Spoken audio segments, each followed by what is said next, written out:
সফর করতে করতে প্রতিমধ্যে তিনি ক্ষুধার্ত হয়ে গেলেন। তো এখন তার খাবারের প্রয়োজন।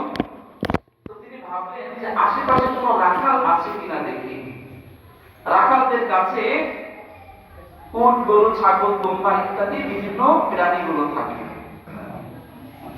তো তিনি দেখতে পেলেন যে একজন রাখাল, তার কাছে অনেকগুলো মেষপাল আছে। তিনি রাখালের কাছে গেলেন, যে বললেন যে রাখাল, দেখো আমি তো ক্ষুধার্ত, আমার ক্ষুধা লেগেছে।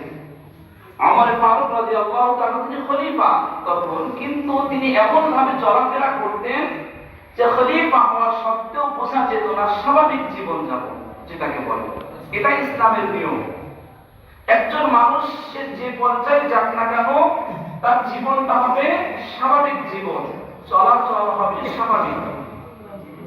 ওমর ফারুক রাদিয়াল্লাহু তাআলা স্বাভাবিকভাবে তিনি সেই রাখালের কাছে থেকে বললেন যে আমার তো ক্ষুধা লেগেছে, তো তুমি এক কাজ করো, তোমার এই যে এখানে ছাগলের পাল আছে, এখান থেকে আমার কাছে একটা বিক্রি করে দাও। বিক্রি করলে তোমারও লাভ আমারও লাভ। কিভাবে? যে এই ছাগলটা যদি আমার কাছে থাকে, তাহলে হয়তো আমি তার দুধ দহন করে খেতে পারবো, অথবা আমি জবাই করে এর গোশত খেতে পারবো। আর তোমার লাভ কি?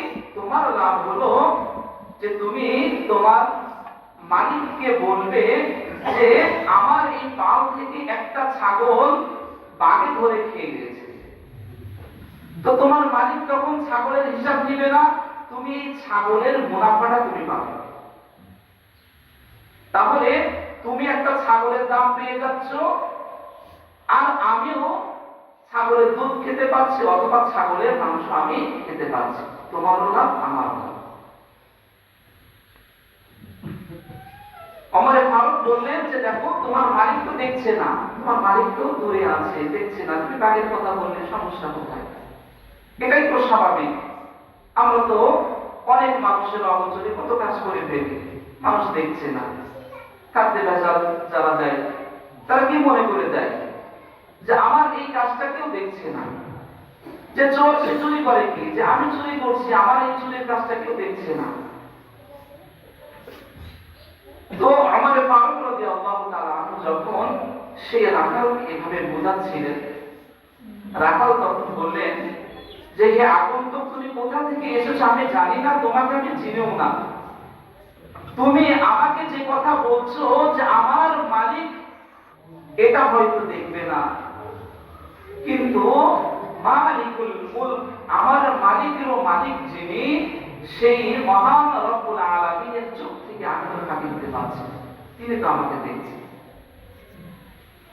তো এই যে এই রাখালটা যদি দুনিয়ার কথা চিন্তা করতো আমরা যেমনটা করি, তাহলে সাময়িক অল্প সময়ে বেশি মুনাফা সে লাভ করতে পারত। একটা ছাগলের দাম সে পেয়ে যাচ্ছে।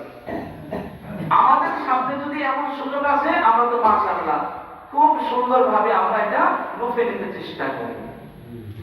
কিন্তু রাখাল সেটা করলেন না, কারণ বাল তুতিরুনাল হায়াতাদ দুনিয়া, দুনিয়ার জীবনটাকে আল্লাহ বলছেন যে যারা দুনিয়াদার তারা দুনিয়ার জীবনকে অগ্রাধিকার দেয়, কিন্তু তিনি ছিলেন ওয়াল আখিরাতু খায়রু ওয়া আবকা, বলে আখিরাত স্থায়ী এবং এটা উত্তম।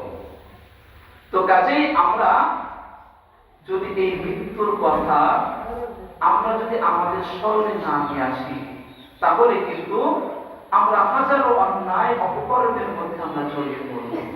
আর যদি ওই রাখালের মতো, আর ওই দুধে ভেজাল না দেওয়া ওই মেয়েটার মতো যদি আমরা আমাদের ঈমানটাকে মজবুত রাখতে পারি, আল্লাহকে আমাদের হৃদয়ে জায়গা করে দিতে পারি, আমরা যদি মৃত্যুর স্মরণটা বেশি বেশি করতে পারি, তাহলে দেখব আমাদের সমাজ, আমাদের রাষ্ট্র সমস্ত অন্যায়, অত্যাচার, জুলুম, নির্যাতন, খুন খারাপি, চুরি, রাহাজানি সব কিছু থেকে মুক্তি পাবে।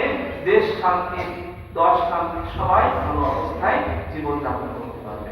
কাজেই আমরা যেন মৃত্যুকে বেশি বেশি স্মরণ করতে পারি, আখিরাতকে বেশি বেশি স্মরণ করতে পারি। আল্লাহ রাব্বুল আলামিনের ভয় আমাদের অন্তরে যেন বেশি করে জায়গা করে নেয়। আল্লাহ আমাদেরকে সেই তৌফিক দান করুন। আমিন। যারা সুন্নাত পড়েন